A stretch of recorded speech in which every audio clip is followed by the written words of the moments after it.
Good morning बच्चों।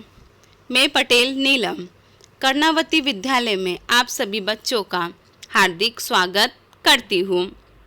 कक्षा 8 विषय सामाजिक विज्ञान, जिसमें आज हम पाठ 5 पढ़ेंगे, जिसका नाम है प्राकृतिक आपदाएं। यानी कि प्रकृति द्वारा हमें कौन कौन सी आपदाएं प्राप्त है, उसके बारे में आज हम जानकारी प्राप्त करेंगे। तो चलिए पाठ की शुरुआत करते हैं। 12 मार्च 2011 के दिन कृष्णा ने समाचार पत्र में सुनामी घटना के चित्रों को देखा। उसने विद्यालय जाकर अपने वर्ग शिक्षक को पूछा, सर, समाचार पत्र में सुनामी घटना के बारे में दिया गया है, यह सुनामी क्या है? यह किस तरह उत्पन्न होती होगी? सर ने कहा, प्राकृतिक आपत्ति के 2 प्रकार होते हैं। पृथ्वी के आंतरिक परिवर्तन के कारण भूकंप, ज्वालामुखी और सुनामी उत्पन्न होती है, जबकि बाहरी परिवर्तन के कारण बाढ़, सूखे की स्थिति, तूफान और दावानल की घटनाएं होती हैं।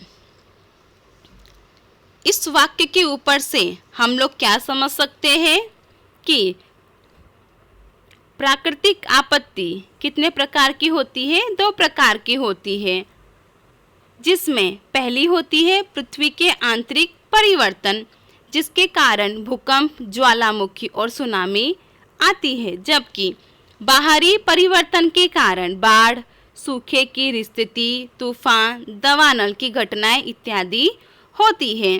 सबसे पहले अब हम भूकंप के बारे में जानकारी प्राप्त करेंगे। पृथ्वी के भूगर्भ में होने वाले तीव्र भू संचलन और दबाव के कारण कुछ कमजोर भाग अचानक तेजी से कांप उठते हैं। इस प्रकार अचानक होने वाले कंपन को भूकंप कहते हैं।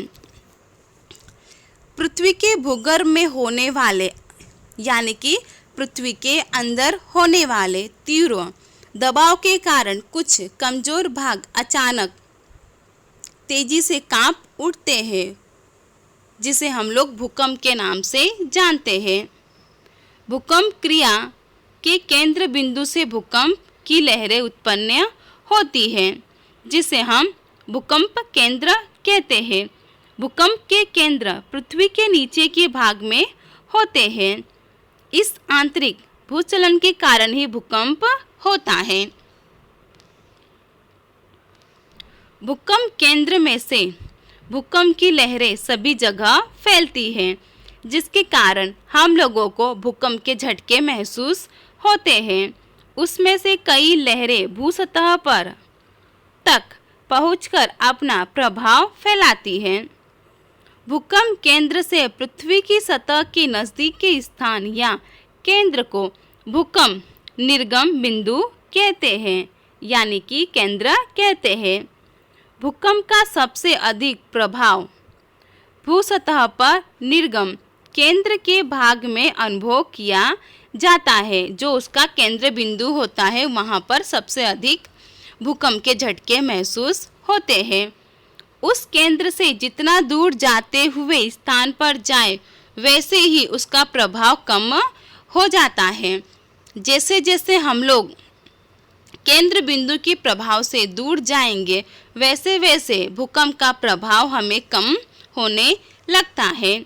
किसी भी प्रदेश में होने वाले भूकंप का प्रभाव भूकंप के वेग के ऊपर आधारित होता है कि उसकी तीव्रता कितनी होती है। भूकंप आलेख यंत्र द्वारा भूकंप का उद्गम स्थान और वेग को जाना जा सकता है। भूकंप होने के मुख्य 3 कारण होते हैं, यानी कि भूकंप आने के मुख्य 3 कारण होते हैं। इन 3 कारणों से ही भूकंप आता है। ज्वालामुखी जन्य भूकंप, विभज्य जन्य भूकंप, भूसंतुलन जन्य भूकंप, जिसमें पहला है ज्वालामुखी।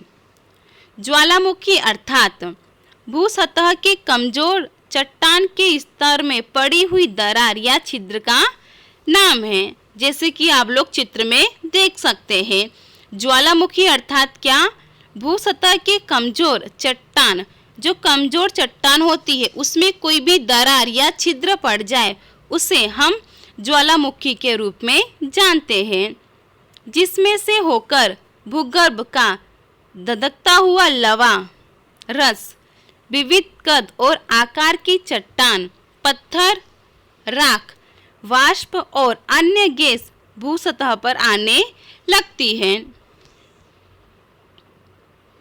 ज्वालामुखी विस्फोट होने के मुख्य 4 कारण हैं।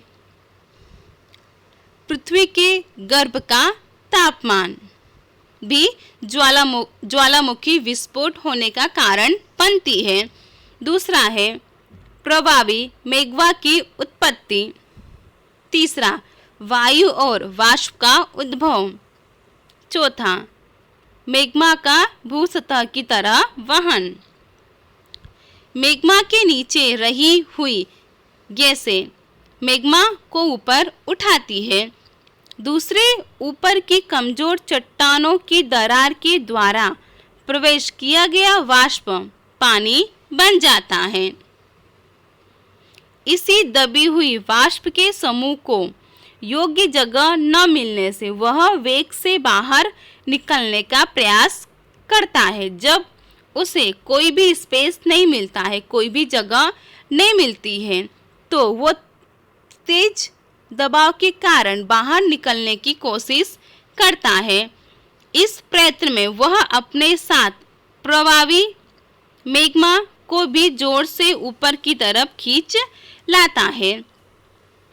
भूसतह के ऊपर आते ही मेग्मा में रही हुई गैसें दबाव मुक्त बनने से तेज विस्फोट के साथ लावा, विविध कद और आकार के चट्टानों के टुकड़े, राख आदि आकाश में ऊंचाई तक उछलते हैं, जिसे हम ज्वालामुखी के रूप में जानते हैं। बाद में सभी ज्वालामुखी पदार्थ नीचे गिरते हैं और उनका शंकु आकार का ढेर बन जाता है। उनका आकार कैसा होता है? शंकु आकार का होता है।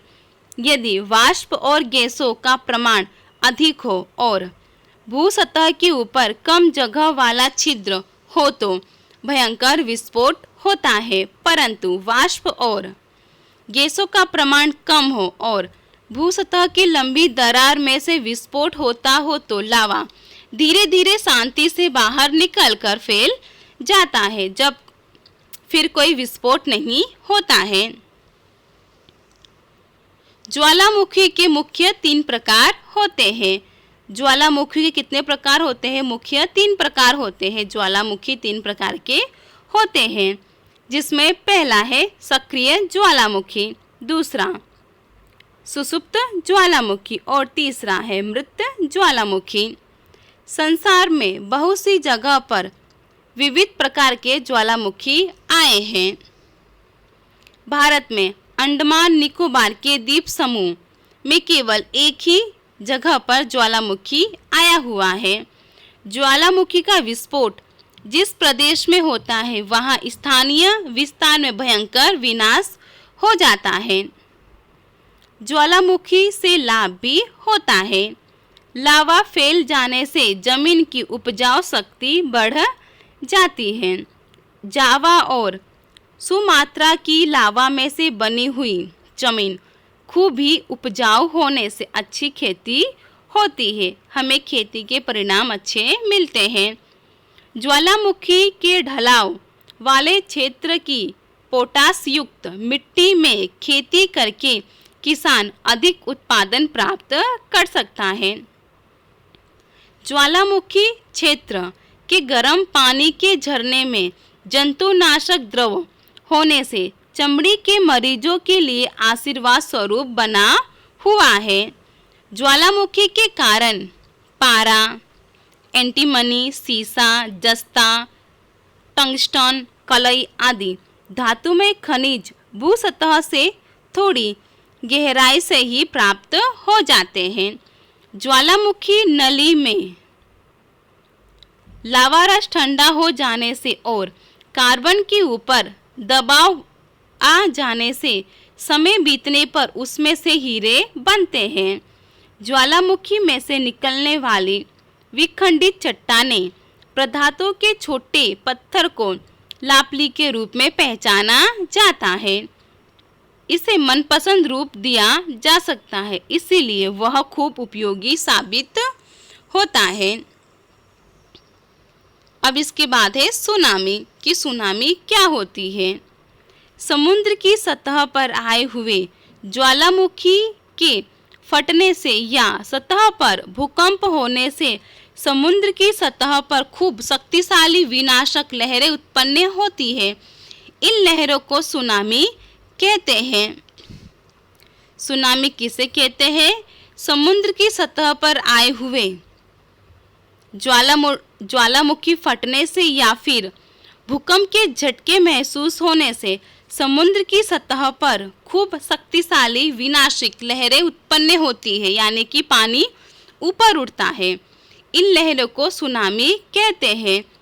वे लहरें ऊंची और असाधारण लंबी होती हैं, जैसे आप लोग चित्र में देख रहे हैं।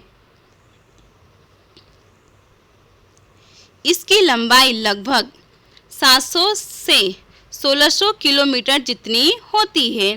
ये लहरें खूब तेजी से और लंबी दूरी तय करने वाली होती है। इसकी लंबाई बहुत ही अधिक होती है। इस प्रकार की लहरों से पानी तेजी से किनारे पर ऊंचाई तक पहुंच जाता है और बड़ी दुर्घटना हो जाती है, जो 11 मार्च 2011 में जापान में देखने को मिला। चक्रवात या झंझावात से बड़ी और शक्तिशाली लहरें उत्पन्न होती है। तूफान शांत हो जाने के बाद भी उसका आकार बदलता है। जब ये लहरें शांत हो जाती है तो भी इसका आकार बदलता रहता है और ऊंची और लंबी तरंग लंबाई की लहरें बनती रहती हैं। समुद्र में वे लहरें उछलती हुई दिखाई पड़ती है और उद्गम स्थान से दूर हजारों किलोमीटर तक फैल जाती है।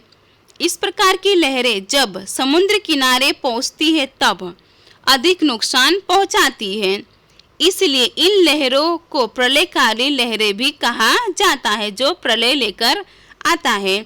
कभी कभी समुद्र के किनारे ऊंचे स्थानों पर से बड़ी चट्टानें या हिमशिला अचानक समुद्र में टूट पड़ती है। उससे भी प्रलयकारी बड़ी लहरें उत्पन्न होती है।